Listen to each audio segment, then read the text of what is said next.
Warriors Live is presented by Xfinity. Stream sports from the best seat in the house with Xfinity. Bring on the good stuff. Hi again, everybody, and welcome to pregame and welcome to Warriors Live. This is Dan Devone as we get you ready for the Golden State Warriors and the Phoenix Suns, who will play for the first time in the 2024 campaign, and they'll do it in Phoenix as the Warriors will potentially be with Steph Curry. Of course, Curry missed the last game, which we'll detail coming up in just a bit. Curry averaging just over 22 points a game at 22.4 points, the 6.5 assists and 5.4 rebounds on the game.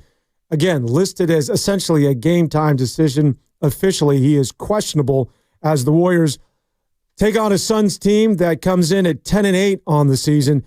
And the Suns have been reeling of late, losers of 6 of their last 7, as the Phoenix Suns coming off a loss against the Brooklyn Nets, a team that also took care of the Golden State Warriors on this most recent West Swing for the Nets, who maybe at the end of the year, that's not a team that's going to be vying for anything on the outside looking in, but showing some promise at least at this juncture of the campaign.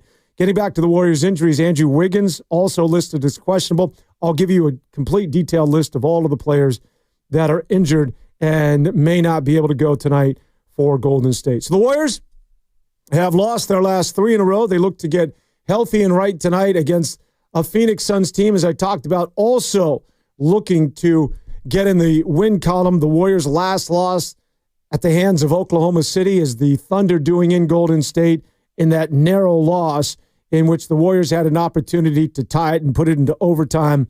But Andrew Wiggins, on a perfectly designed play from that of Steve Kerr, was unable to gather and rushed his shot, and as a result, it set up SGA for the closing free throws, and another loss for that of the Warriors against Oklahoma City, a team that they have split thus far in the young season. Don't forget the Warriors won in that big road trip in which they went 4-1, winning at OKC earlier this year, but denied in the second meeting, this time in the Bay Area, out at Chase, as OKC returned the favor.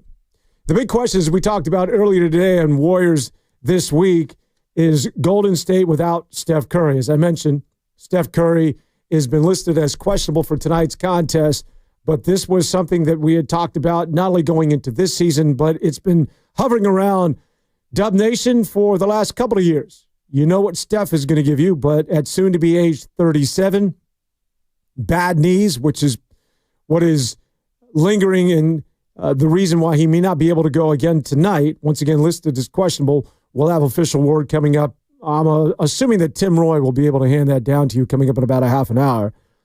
But this is a huge sort of something that continues to surround this team, and that is if Steph Curry, at a latter age as far as an athlete and certainly in the NBA, if he's unable to go, well, then who is the second scorer? And more specifically, it's not who's going to score for you in quarters 1 through 3, but late in close games. And it seems as though the Golden State Warriors, who played more clutch games than anybody a year ago, in which they went 500 once again on a good pace this year.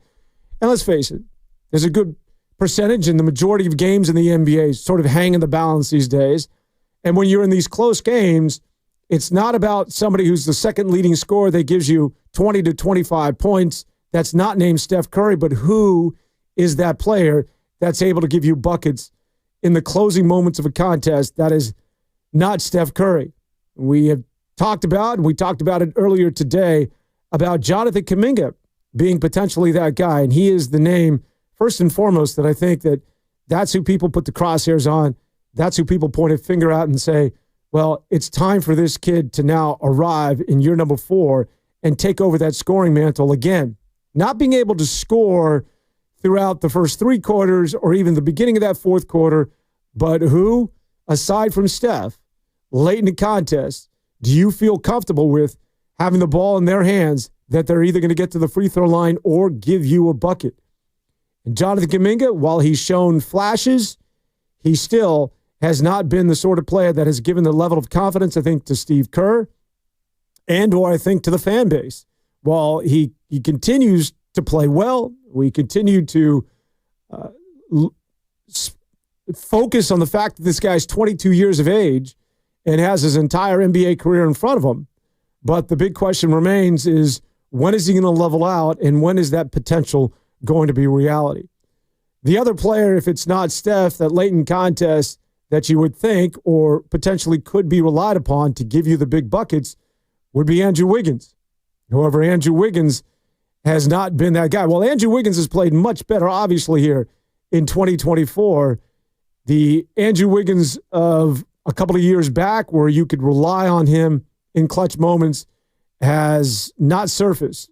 Certainly over the last 2 years, physically has not been available, and just emotionally, he's been a guy going back to his inception in the NBA and his days with the Minnesota Timberwolves is somebody that always has a tendency to mentally check out of games. And again, in the closing moments of a contest, Andrew Wiggins wasn't that guy against OKC. Now, keep in mind, Oklahoma City is the best defensive team, bar none, in the NBA. And that was an OKC team in which the Warriors lost to that did not have the services of Jalen Williams, who is a rising star in their league, and Chet Holmgren, who got hurt in that first meeting against OKC in that collision with Andrew Wiggins, and Alex Caruso, also not available for that contest. Now, Jalen Williams did start the game, however, would leave after a collision and had some issues with his eye, did not return in the second half. So OKC, even not at full strength, the Warriors went 9 consecutive possessions, 9 possessions in the closing moments of that game, with the game hanging in the balance, where they were rebuked and did not score a bucket. Part of that, obviously, as I mentioned, it's OKC's defense, but it's sort of the perfect storm in that you have the best defense in the NBA in the closing moments of a contest, and then you also have a basketball team that does not have an established second scorer. And as a result, the Golden State Warriors lose their third straight. The record now slips to 12-6 on the season. The Warriors still have the third overall best record out in the Western Conference. OKC, as I talked about, now 15-4 after 19 games into the campaign. And the Houston Rockets, a team that the Warriors were able to beat in their only meeting earlier this year, in which the Warriors almost squandered that 31-point advantage, if you recall. That was a game in which Brandon Podziemski, maybe the last game, where Brandon Podziemski was able to step up and be a significant player. The Warriors, after Houston, now slide to the number 3 seed at 12-6 on the year. So we're beginning to see some of those younger teams that we felt might be a year or two away beginning to make a move, with the Houston Rockets at 14-6 now, a game and a half behind OKC. Keep in mind, we are just toe deep into the season and very, very early in the campaign. The Memphis Grizzlies, after that, follow the Golden State Warriors at 13-7, 2.5 back, as the Grizz, another team that has been very good and the hottest team right now in the West, winners of 5 in a row. The Denver Nuggets, 10-7. Jokic has been amazing this year, but it's been the supporting cast, as Jamal Murray has not been able to get on track. But you would think that that team, which is certainly seasoned and has an NBA championship under their belt with that core, is somebody that's going to be able to make a run in the latter part of the season. The Los Angeles Lakers coming into the number 6 seed. Now, the Lakers, a team that is 11-8 on the season, and was beaten by the Phoenix Suns. And why is that notable? Well, the Suns, who, again, are the Warriors' opponent coming up tonight at 6 o'clock. All the action can be heard right here on 95.7 The Game.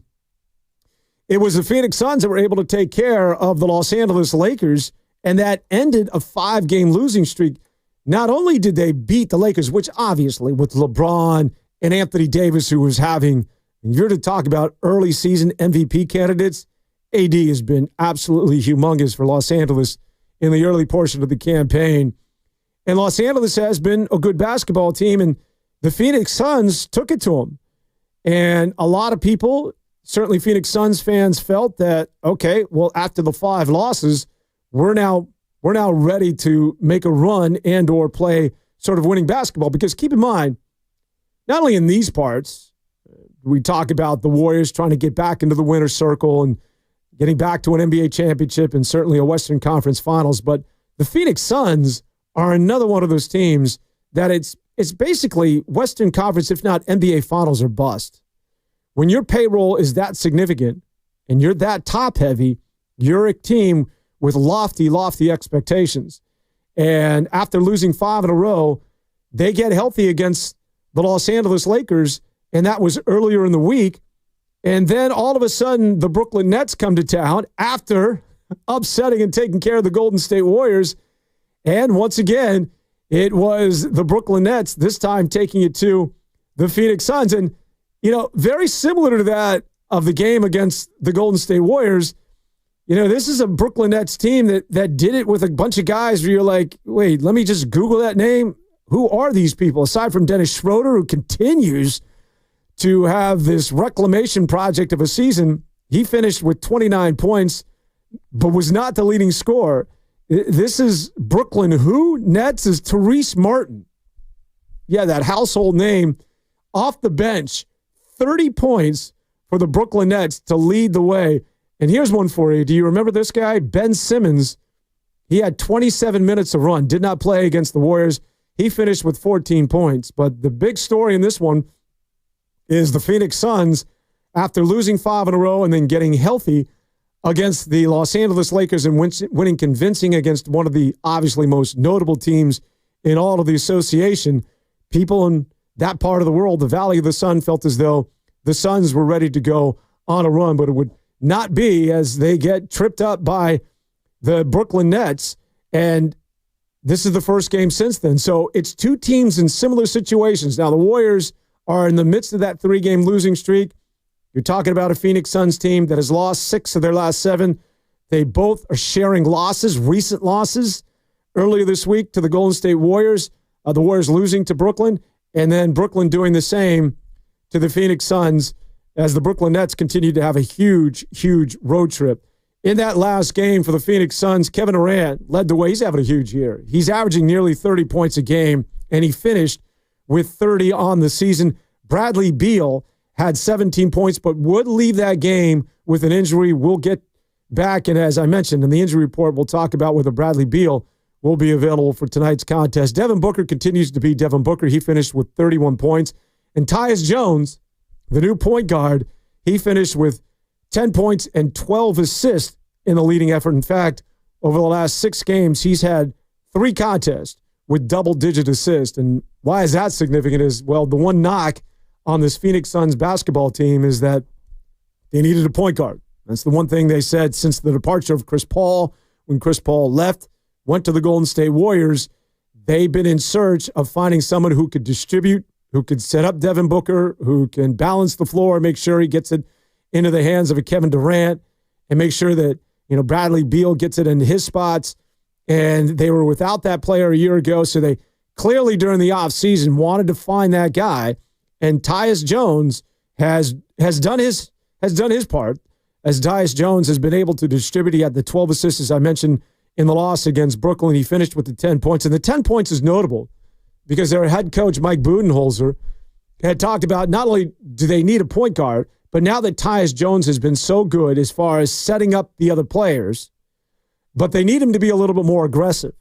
So that's something to keep an eye on in tonight's contest, as Tyus Jones is somebody that's going to look to get his own, as the Golden State Warriors and the Phoenix Suns will meet once again for the first time this year. His opposite number, Steph Curry, will he be in uniform for tonight's contest? Well, that remains to be seen, as Steph Curry missed the last game because of the bad knees. And again, it's basically a game time decision as to whether or not he'll be able to go this evening. Let's get into it. Today's injury report is brought to you by Boxer & Gerson, Northern California's premier workers' compensation law firm, helping injured workers get their lives back for over 40 years. For more info, visit boxerlaw.com. All right, we start things with the Phoenix Suns, and Jusuf Nurkic is day-to-day. Nurkic dealing with an ankle listed as questionable. He may not go, although, again, it's going to be a game-time decision. Bradley Beal, as I mentioned in that last game in which they lost at the hands of the Brooklyn Nets, Bradley Beal left the game questionable for tonight's game, as he's dealing with an ankle injury as well. So those are the two notable players, Nurkic and Bradley Beal, that may not be available for the Phoenix Suns this evening. And the issue there is that when you're as I like to say, a top-heavy basketball team, and Bradley Beal is one of your main guys, you don't have the depth. You're sort of the polar opposite of that of the Golden State Warriors, where the Warriors are all about depth, and they're playing upwards to 12 guys on any given night. It's the complete opposite with the Warriors, where they could use another scorer. But for Phoenix, when you lose Bradley Beal and you lose Kevin Durant and Devin Booker, and Beal and Durant have been out for the majority of this season, especially Bradley Beal, well, and you don't have the depth, it explains a lot as to why the Phoenix Suns are a 10-8 basketball team and not a more impressive one-loss record. All right. For the Golden State Warriors, in terms of injuries, the list is a little bit more lengthy. Jonathan Kuminga, officially listed as day-to-day. He's questionable for today. Well, actually, he's been changed and upgraded to probable for tonight's contest against the Phoenix Suns. Andrew Wiggins is questionable as he's dealing with an ankle injury. Gary Payton II listed as probable for tonight's game against the Suns. He's got abductor tightness. And then Steph Curry, as I mentioned, he's listed as questionable. He's dealing with the knee issue. Steph Curry, who missed the last contest in the game in which, when Steph's not there, late in the game, the Warriors just simply did not have another answer and certainly couldn't counter what is the best defense in the NBA, and that's OKC, who denied the Golden State Warriors 9 consecutive possessions late in that contest, which pretty much spelled the end for Golden State. So the Warriors looking to bounce back and get a victory after the 3 consecutive losses against a Phoenix Suns team, as I mentioned, that have also been losing of late, as the Phoenix Suns, losers of 6 of their last 7. And what's notable, again, when you think about that loss at the hands of the Brooklyn Nets, is that they lost to Brooklyn with the big 3 healthy, that being Bradley Beal and, of course, Kevin Durant and Devin Booker. And it was only the second time this year where all 3 players were available that they suffered a loss. And it was at the hands of one of the most unlikely teams, that being Brooklyn, although Brooklyn being somewhat of a surprise, certainly over the last week with impressive wins, not only over the Warriors, but over the Phoenix Suns as well. When we talk about the Phoenix Suns being a top-heavy team, this is, Kevin Durant has been part of pretty much super teams throughout his NBA career, starting with Oklahoma, if you go back to the days with him and Russ and Westbrook, and then coming to the Golden State Warriors, which was arguably the greatest starting lineup in the history of the sport, although, Chicago Bulls on line 2 certainly have something to say about that. And then he partners with Kyrie Irving, and it all goes bad for him in Brooklyn, leaves Brooklyn, and he partners now with Devin Booker and Bradley Beal. And in every stop along the way, and of course, Warrior fans know this all too well, it has not gone well for one Kevin Durant as his lone championship coming with the Golden State Warriors and one Steph Curry. All right, it's time for Take It to the Bank predictions. My prediction, well, free my bank, full service banking, no compromises. I was jumping the gun because I wanted to get to my prediction tonight. And that's for Podziemski to get off the snide. How about Brandon Podziemski to enjoy somewhat of a decent evening? I'm not going to say he's giving you, going for 30 points, but how about a double digit, somewhere between 15 and 20 points, and then gives you a double-double, either an assist and or rebounds. And Podziemski has been a guy that certainly has been struggling of late. And we had talked about this earlier this morning on Warriors This Week. Podziemski is one of those guys that, and I know he's getting a bit divisive. Well, there's a huge contingent that love Podziemski and the way he plays. There's a lot of people that feel as though he's a bit privileged, that he's the teacher's pet or he's Steve Kerr's favorite.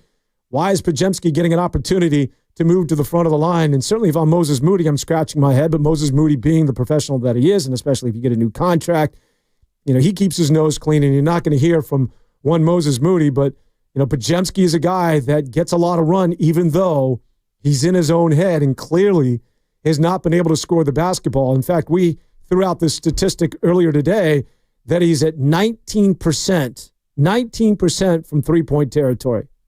And that's embarrassing. That's not bad. That's not good. That's just simply embarrassing. And that clearly has to improve. But he's a guy that works so hard on his game during the offseason.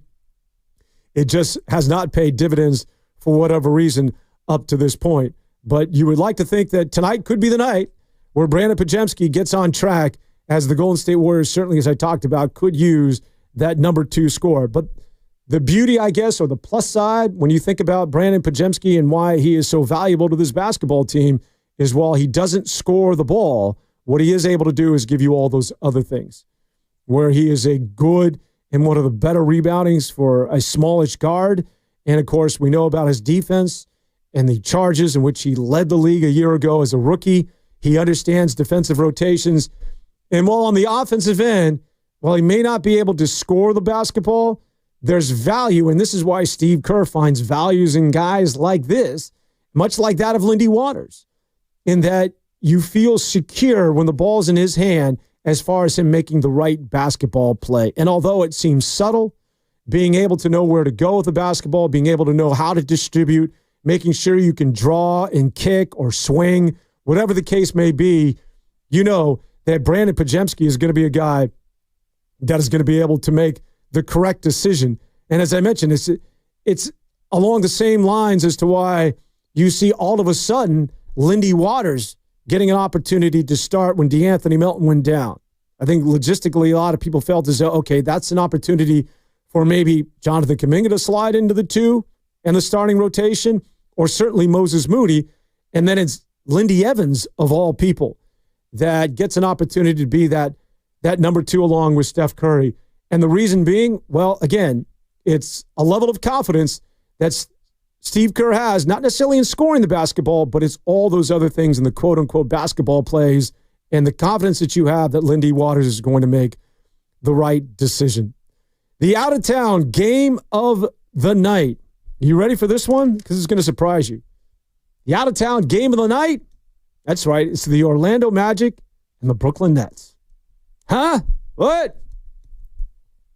Well, it's because these are 2 teams out in the East that are making some noise.